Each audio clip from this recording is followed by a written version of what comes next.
Hey, how's it going? Great. So you got a young defensive line going against a very experienced offensive line. No doubt.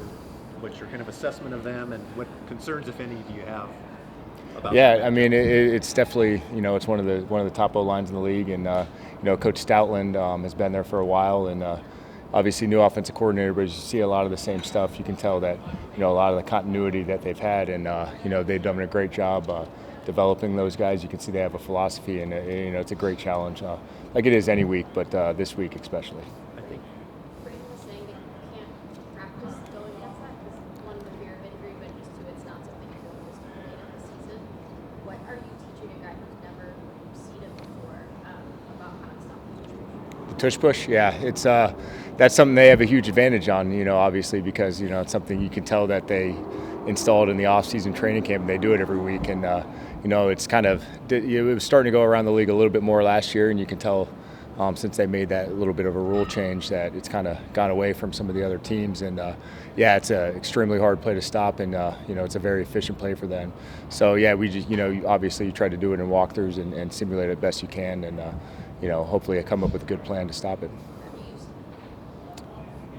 You walk through. Yeah, you don't. I wouldn't say you go full pads and go full go with the tush push. Really, and no matter what time of year it is. Yeah. Kobe has talked about the level of competition in that pass rush group, the way they joke about blocking each other out for sacks, just making bets about who's going to have the highest sack total.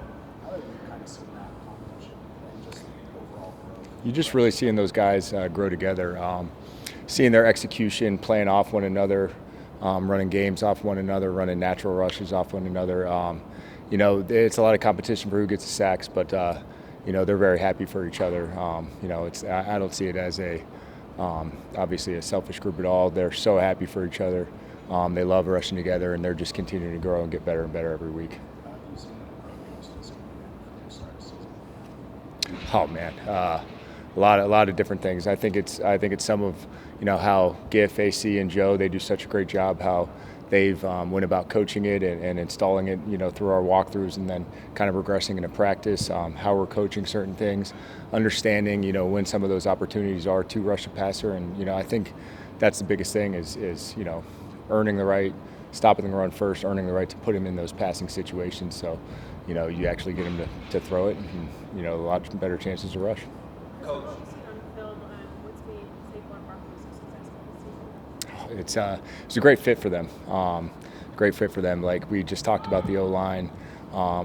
They're obviously a huge offensive line, and they get a lot of movement at the line of scrimmage. So he's got some space sometimes, and anytime their seam gets there and he gets into the second level untouched, it's scary. And so it's just a really good fit. Obviously, he's probably one of the best, if not the best, open field runners in the league right now, and it's a great fit. And they get movement at the line of scrimmage, and anybody jumps out of a gap, if you're in discipline at all, he can go for 80 at any point. What's the key for you guys to try to slow him down? Yeah, it's like it is any week. You're trying to get knocked back at the line of scrimmage. You don't want to create any movement. You want to obviously corral and population tackle, any one-on-one space tackle. We talked about it really every week. A couple weeks ago, we really had a huge emphasis versus the Dolphins. Any one-on-one space tackle versus these guys, versus Saquon, is going to be an extremely hard tackle no matter who you are. So population tackle is a knockback. Besides statistics and things like that for Kam Kinchens, what else is the most telling, indicator of his performance in terms of just the comfort that he's?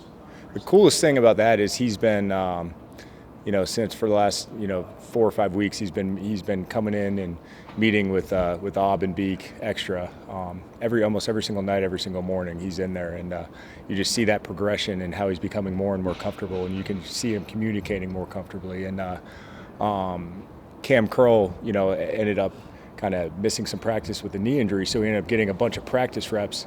It was after the Vikings game when Cam went down to the knee, and he ended up getting a bunch of practice reps. You just saw the growth kind of throughout practice, and then he ends up going in the Seattle game and making plays and gaining confidence. So I think it's just the confidence, the hard work that he's put in, and he's seen that hard work pay off, and that just continues to elevate his performance. Turner is a guy that has gotten a lot of respect, not just from the young guys on the defensive line, but veterans as well. Have you seen him kind of build that trust among his teammates and that reference among everybody on the team? It's just the way it works. I mean, the way he goes about every single day. Just at our walkthrough right now, he's out there leading the group. He's locked in every single time. In the weight room, whether it's the meeting room, those guys are always communicating. He's a really special person and a special player the way he goes about his business. Coach, Coach, Jalen Hurts can be extremely dynamic in the run game. How important is it going to be for the defensive front to not only stay in their rushing lanes, but corral and work together in tandem to keep him in the pocket? Yeah, it's everything, and he's an elite QB and an elite competitor, and obviously he can make all the throws, and when things break down, that's a huge point where he can really hurt you off schedule. Fortunately or unfortunately, we've played some quarterbacks this year that have been able to do that. You see Caleb Williams and Kyler Murray, and it's same but different. Obviously, he's stronger. He's bigger. And when he breaks through the line, he's looking to move the chains, not necessarily always just slide. The division, how it's shaking out, how much scoreboard watching for you guys too? It's like it allows you at some points to, if we had a day off or Sunday off to watch the games as fans, and you kind of, you're obviously rooting against your division or anything like that. But, you're always worried about what you're doing. That's always the thing. If we don't take care of business, nothing else matters. Thanks, guys. Thanks. All right, appreciate it.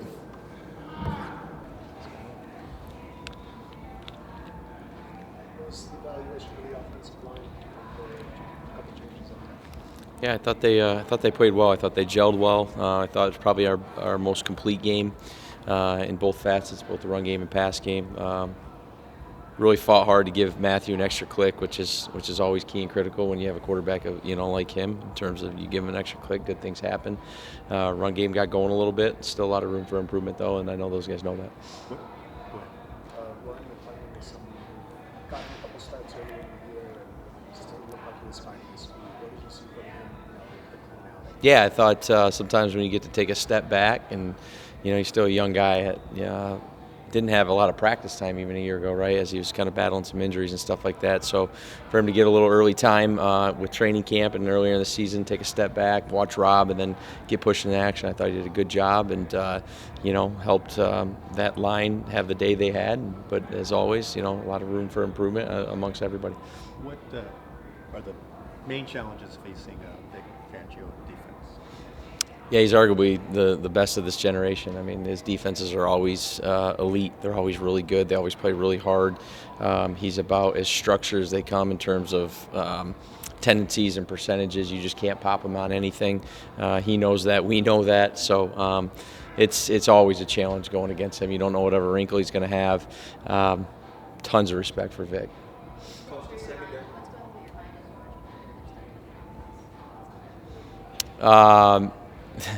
That he falls hard, but he always gets back up. So that is a great play by him and Matthew. Great job by the line.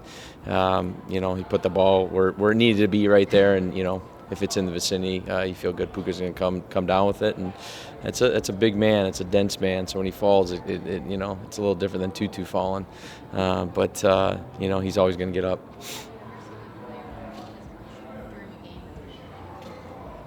Probably not, no. Coach, this Philadelphia secondary has played exceptional this entire year. What about the challenge going against them excites you? Yeah, you want to play against the best. They're arguably, again, particularly since they're by the last 6 weeks, they've played. I don't have the stats from the last 6 weeks, but I'd say it's probably up there, if not the top in the league, and rightfully so. They're playing fast. They're playing physical. It starts up front like it does for most great defenses. But by the way, they got a great back end too, led by Darius, and what he does is just as a leader and a veteran back there.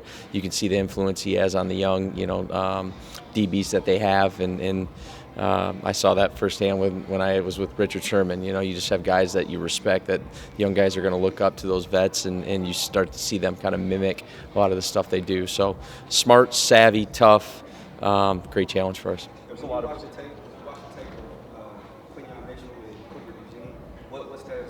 They can run. They're great athletes. You knew that coming out, but it's already shown up on tape. And so for them, I'm sure they're pretty excited in terms of, what they drafted and how fast it's starting to come along for him, playing at the NFL speed, competing at the NFL level. Again, great challenge for us. There's a lot of responsibility that gets placed on the center position in this offense, protection calls, all sorts of things like that.